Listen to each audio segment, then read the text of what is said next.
Yo me llamo David y el día de hoy vamos a hablar acerca de 7 tips para mejorar en el código y tener código mucho más limpio. Estos tips los recopilé leyendo el libro de Clean Code, el cual es prácticamente la Biblia del programador, y también de las experiencias previas que he tenido en mi trabajo y en mi experiencia como programador. He puesto un poco de código fuente en Ruby para ejemplificar cada uno de estos tips. Recuerda que en este canal te enseño fundamentos de programación y un poco de Ruby y Ruby on Rails, los cuales son mis lenguajes y frameworks favoritos.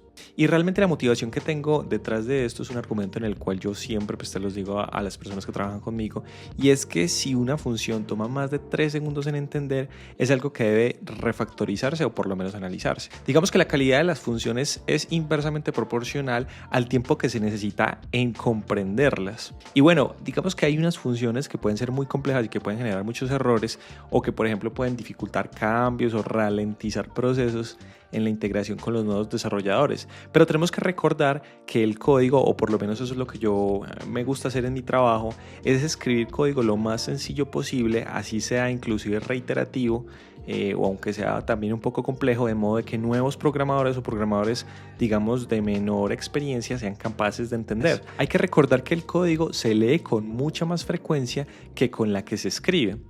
Y es por esto importante que debemos invertir mucho tiempo en escribir funciones limpias, ya que esto es una de las mejores inversiones a largo plazo que podemos hacer en nuestros repositorios de código.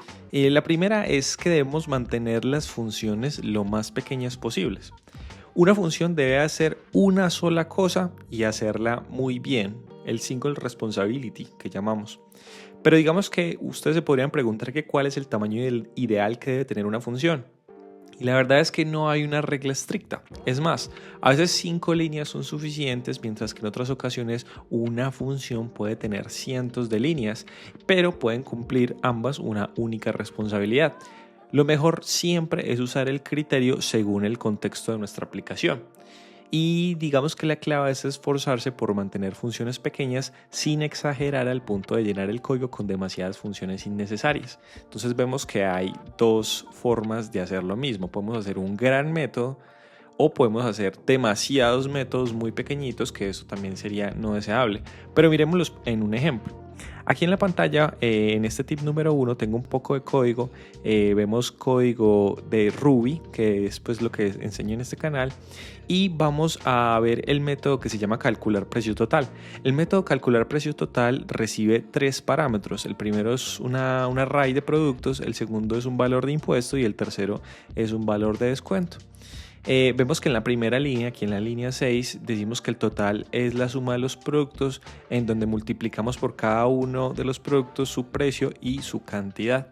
Después de eso, con este total le calculamos el impuesto y después al impuesto le restamos el descuento. Y digamos que esas 3 líneas, digamos, son una función, digamos, muy pequeña, pero podemos ver que hace muchísimas cosas. Entonces, ¿qué pasa si, por ejemplo, alguien nos reporta que hay un error en esa función?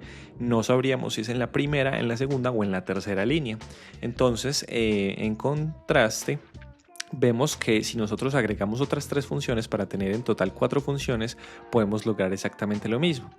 El método calcular precio total, que sigue recibiendo los mismos 3 parámetros, ahora llama un método que se llama calcular subtotal, y el método calcular subtotal solamente tiene una línea en donde multiplicamos por cada uno de los productos su precio y su cantidad.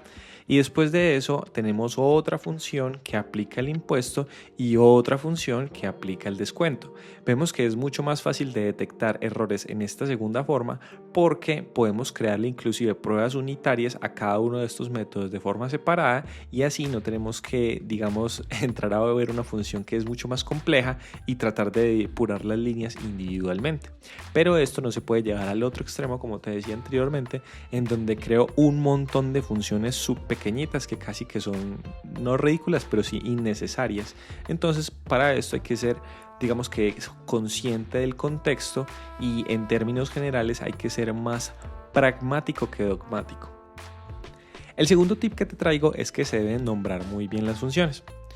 Y digamos que no hay, esto nos pasa a todo el mundo, se los puedo decir con la poca experiencia que yo tengo, que no hay un momento en el cual uno dude acerca de una función o una variable de cuál debe ser su nombre. Contrario a lo que muchas personas, nombrar código no es difícil, lo que pasa es que requiere esfuerzo adicional y muchas iteraciones y refinamientos continuos.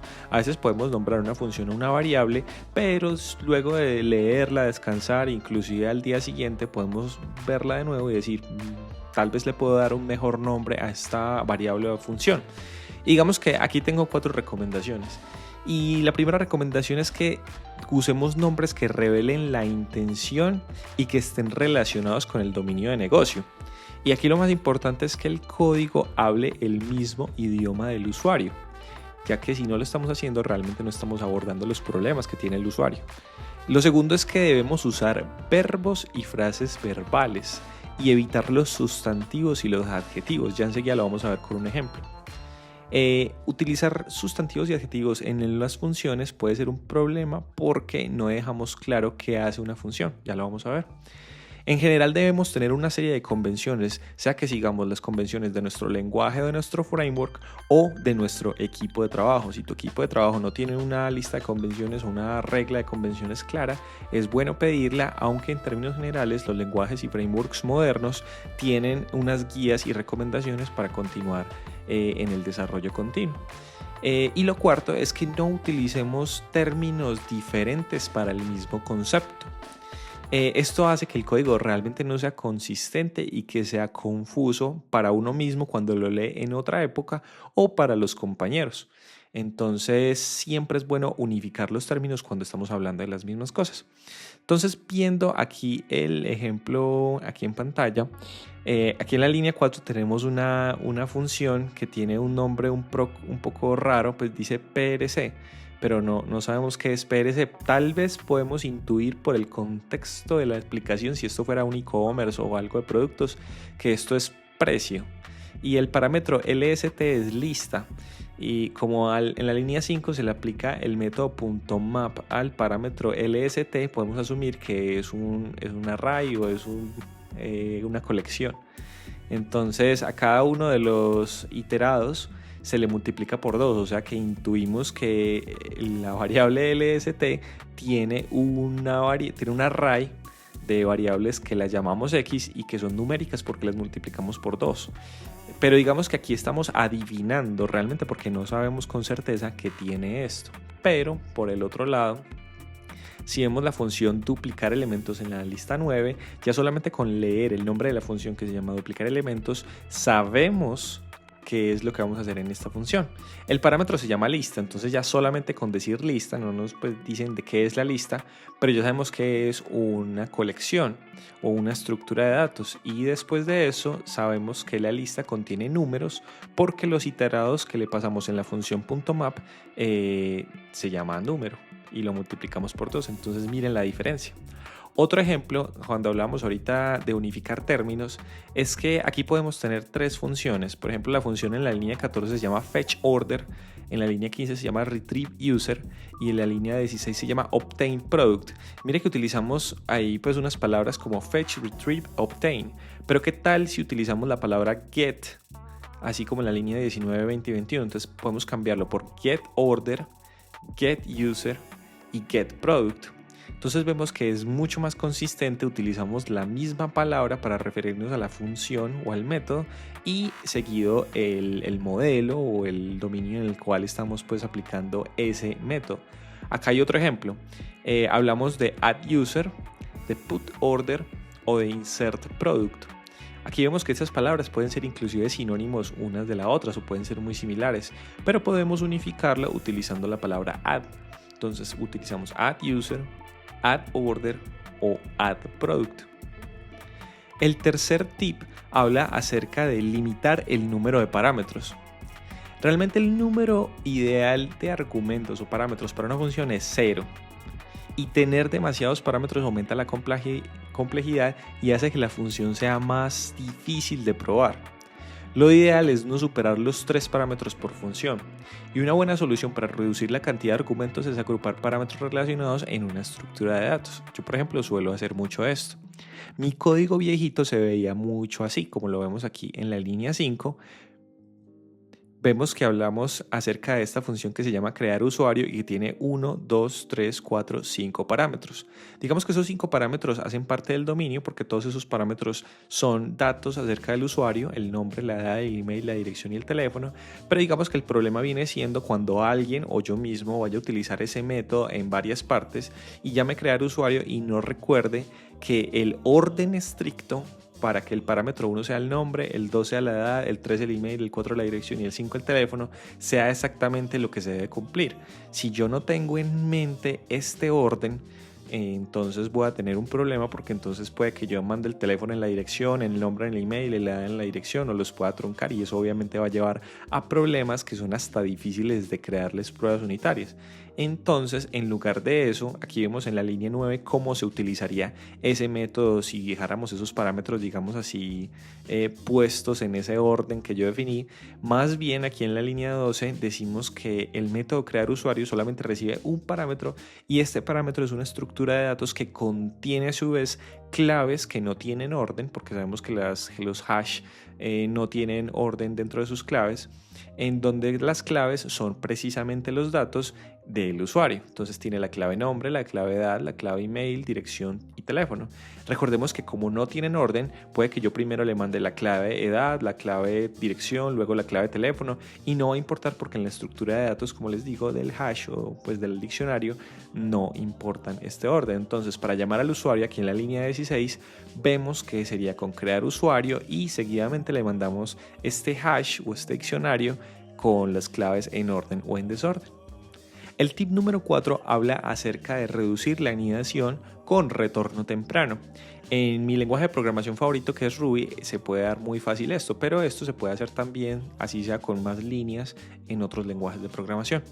Aquí vamos a ver el código y esto principalmente habla de que debemos evitar el uso de sentencias if anidadas dentro de una función, ya que esto añade ruido y reduce la mantenibilidad.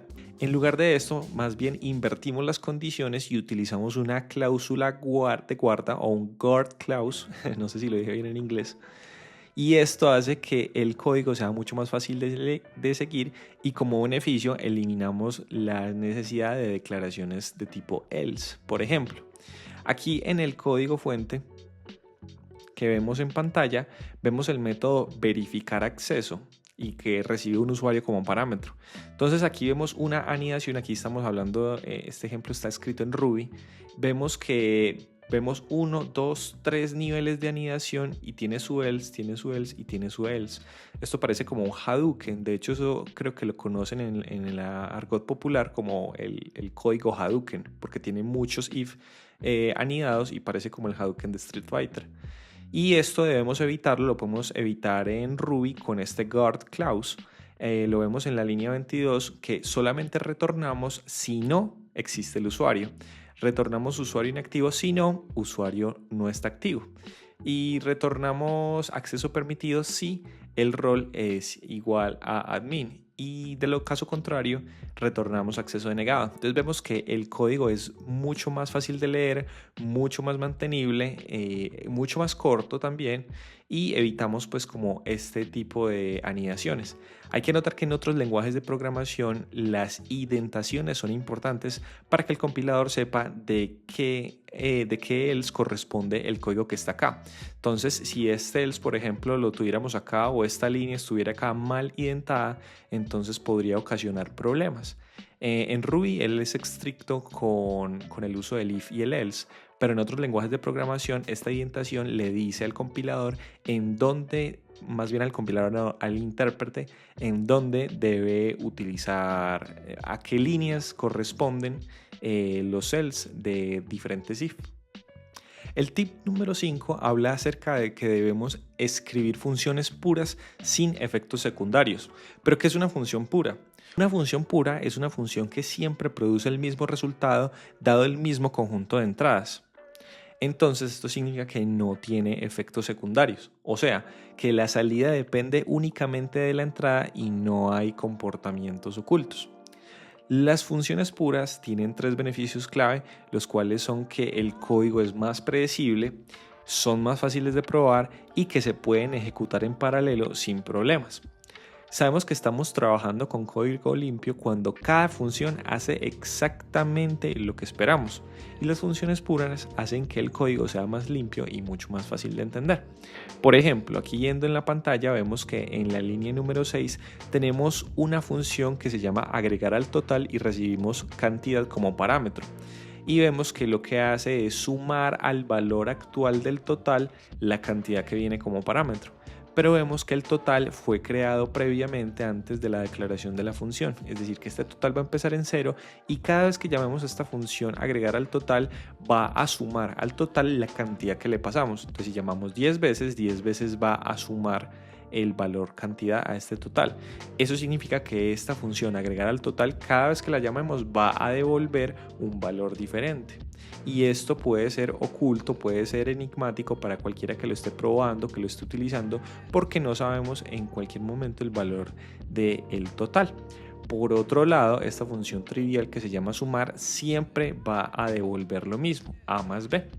El parámetro A es el primero, el parámetro B es el segundo, uno se va a sumar con el otro y en Ruby el retorno es explícito.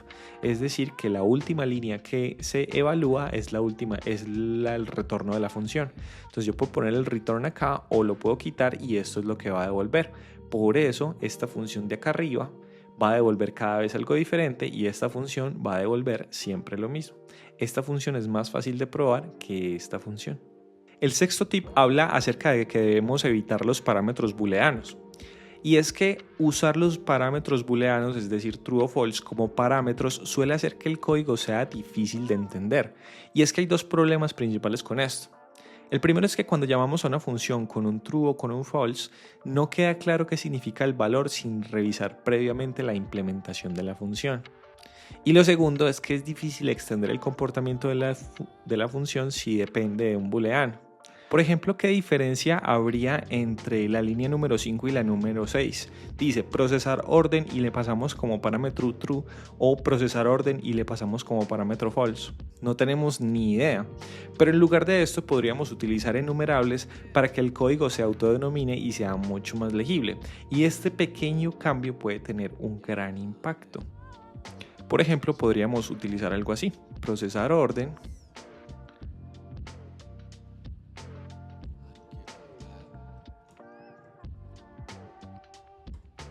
De esta manera le seguimos pasando un booleano, pero en este momento le estamos pasando es un enumerable que tiene un booleano, en donde decimos que el procesar orden tiene un descuento y donde procesar orden no tiene un descuento.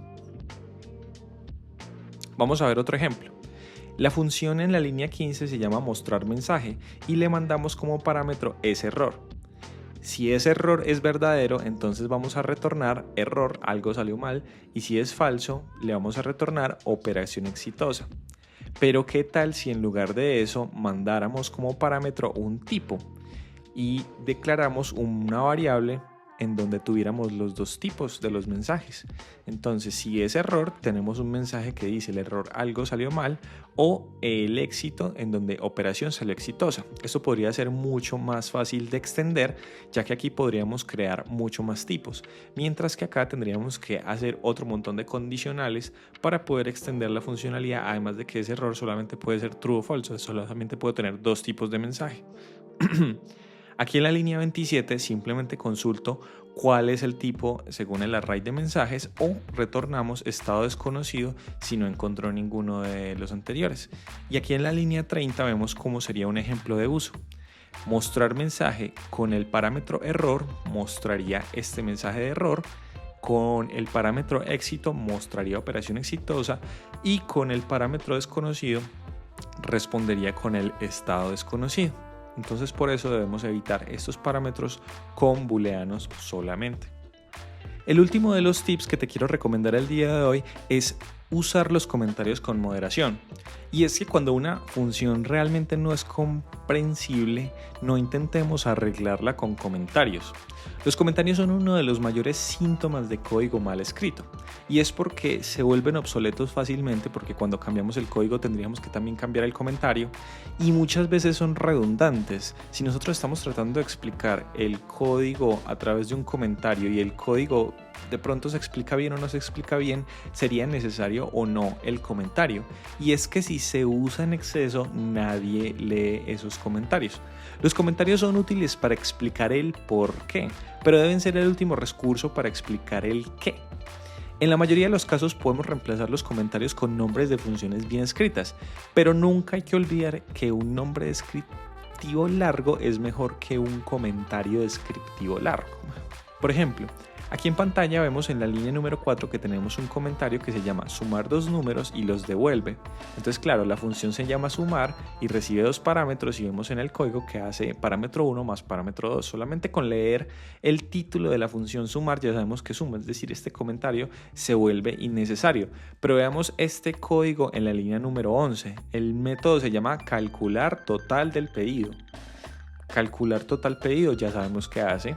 Le mandamos un pedido, debe calcular el total. No hay necesidad de comentarios o acerca de comentar cómo funciona la implementación, porque en la línea 12 es muy claro qué hace.